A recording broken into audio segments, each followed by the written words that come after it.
Tá, basicamente eu acabei de descobrir que a Annie sabia que o Paul tava saindo do quarto com a cadeirinha de rodas dele pra bisbilhotar as coisas. E eu tô muito preocupada com ele agora, que eu acho que é nesse momento em que os surtos mais caóticos começam.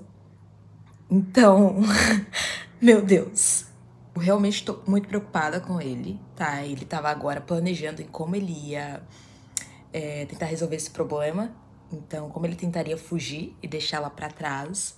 Mas nesse momento a gente acaba de descobrir que o carro dele sumiu. Então, mas não tá mais enterrado na neve. O único problema antes era esperar a neve derreter. Agora ninguém sabe onde o carro tá.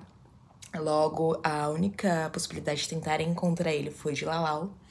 E ele tá na merda. Eu tô com medo de continuar a leitura porque ela provavelmente vai torturar ele a partir de agora de um modo em que a gente ainda não tinha visto, e os que a gente viu até agora já eram bem escrotos. Tô nervosa, mas bora lá.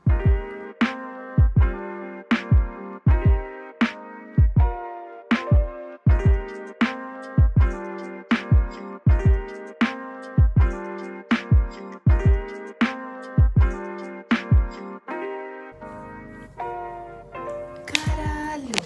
Acabou de ter uma referência ao Iluminado. Que legal. Chocada. Bom, finalmente terminei de ler Misery. Eu fiquei um pouco chocada com o final, não era bem o que eu esperava, porque parece que no final ele começou a correr com a história e ela acabou muito rápido. Eu senti que foi um final muito corrido. Então ontem eu li cerca de 130 páginas.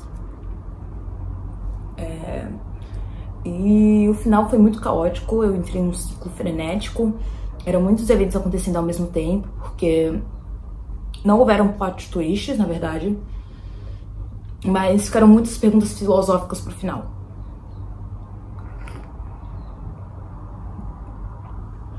Eu fiquei um pouco impressionada com o jeito em que o King decidiu finalizar o livro e atribuir ao Paul uma força sobre-humana, assim, pra conseguir sair daquela situação. Eu, de fato, acredito que isso seria possível, considerando todo o resto que ele tinha sofrido.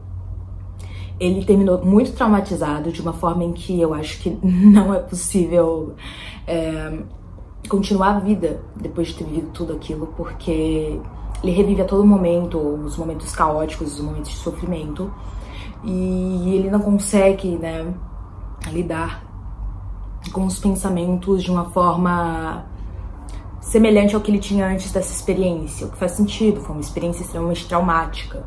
Então, ele finaliza o livro com um pé a menos, com um dedo polegar a menos, com as duas pernas ainda quebradas. Ele sente muita dor, uma dor incessante, mas agora ele tá tratando para que possa conseguir andar. Os médicos dizem que ele vai ficar um pouco manco, mas ele vai conseguir andar. E na verdade, no final ali do livro, a gente percebe que ele já anda, né? Ele anda de muleta e voltou a ser um escritor.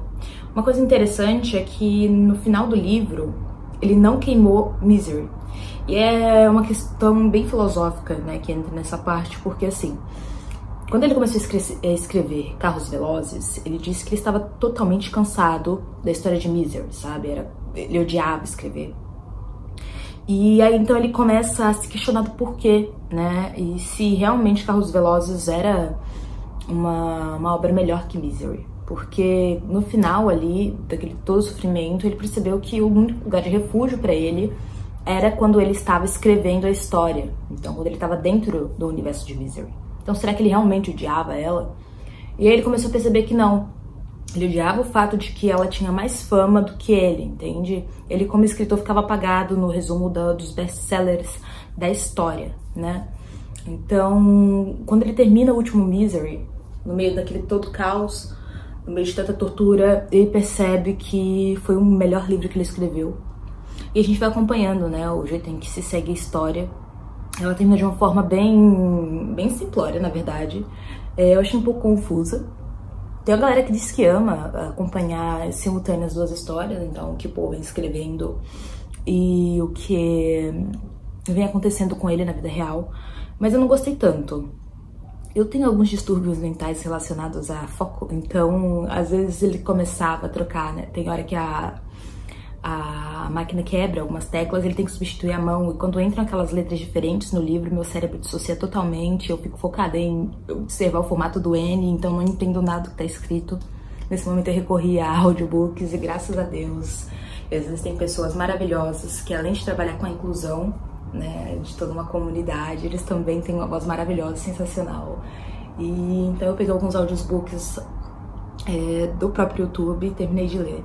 Então quando chegava nesses pedacinhos eu colocava o audiobook e daí eu conseguia acompanhar a história, mas achei muito caótica, ficou muito subentendido muitas coisas, eu não gostei da história da Misery, então não seria um livro que eu leria, mas o jeito com que ele faz toda a conclusão final, do jeito em que ele faz a Annie sofrer, sabe, queimando o manuscrito e era o único sobre a visão dela, então ela não sabia que tinha uma outra coisa escondida, e ela fica totalmente maluca, incessada de ódio, de raiva.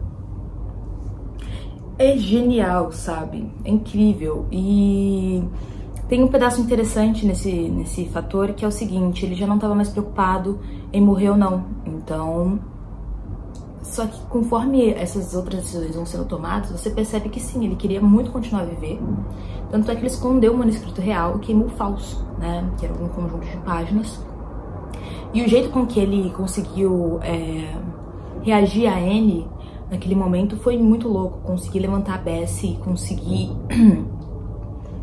se jogar em cima dela e enfiar papel dentro da boca dela foi caótico, mas eu acho que ela não sofreu o suficiente. Eu esperava mais. Tá, tudo bem, eu estou sendo má. Mas, cara, ela é muito maldosa. Ela era realmente uma caquinha, como ela dizia, né? Então, o jeito com que ela lidou com ele o livro inteiro, eu não gostei dessas últimas páginas porque eu acho que não foi do mesmo tom, sabe? Eu sinto que ela tinha que passar por algumas outras situações. E não sei, talvez se ela tivesse sido presa de verdade, teria sido mais interessante pra mim. Saber que ela tá trancafiada, mas aí em contrapartida o Paul não ia ficar descansado nunca, né? Porque ele saberia que ela estava viva. Então são muitas nuances, são muitos pesar, né, nesse conto, nesse livro. E eu dei umas 4 estrelas. Não pretendo reler, nunca. É muito agoniante, é um terror psicológico bem forte. Eu sinto que ele perde pra Suberdoma, mas ele é muito, muito lindo, assim. O jeito com que as decisões são tomadas, o jeito em que 2 personagens, durante a história inteira, conseguem te aprisionar naquele universo, é incrível, sabe? Porque a todo momento, ou você tá na cabeça do Paul, ou você tá seguindo algumas das ações da Annie. E isso é muito intrigante, sabe? Porque às vezes a gente acha que um personagem só não dá pra contar uma história, mas sim, ele tem uma história de vida que rende outras histórias e com isso você tem aprofundamento do personagem e das suas coisas. Então eu consegui me aproximar muito do Paul. Eu gostei muito de ter acompanhado ele na infância dele, eu gostei muito de ter entendido o talento dele, né, pra escrever. E como ele lidou com tudo que vinha acontecendo, porque ao mesmo tempo em que ele era um homem extremamente corajoso, que tendia a se manifestar quando certas decisões não agradavam, ele acabou morrendo de medo da Annie, né? Então, ali nas últimas páginas, a gente percebe o quão amedrontado ele tá de perder mais um membro, porque eu acho que se ela tivesse cortado mais alguma coisa dele, e ele também cita isso, muito provavelmente ele teria morrido, porque eu acho que ele não aguentaria mais, sabe?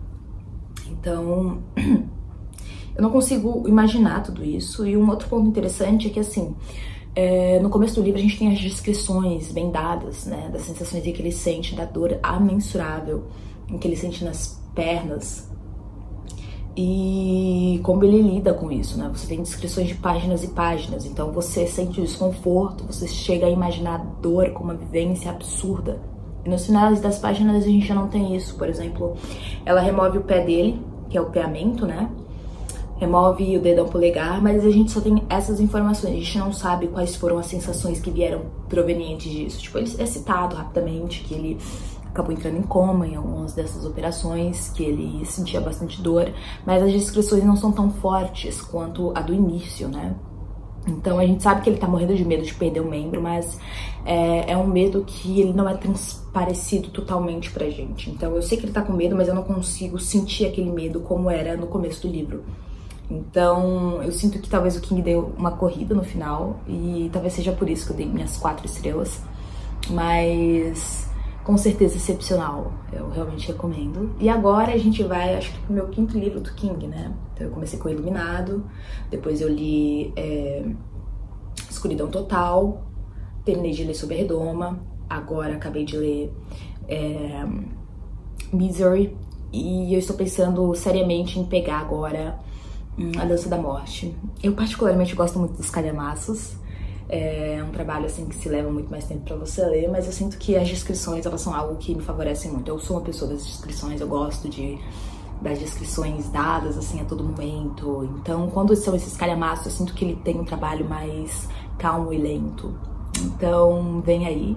Mas antes eu vou introduzir um outro livro. Na verdade, eu tô com 2 outros livros na frente. Tô com Drácula e tô com a série dos robôs. Eu comecei a ler, né?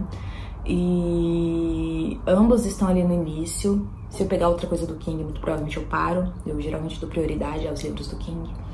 Mas é isso a princípio, essa é a minha atualização de leitura.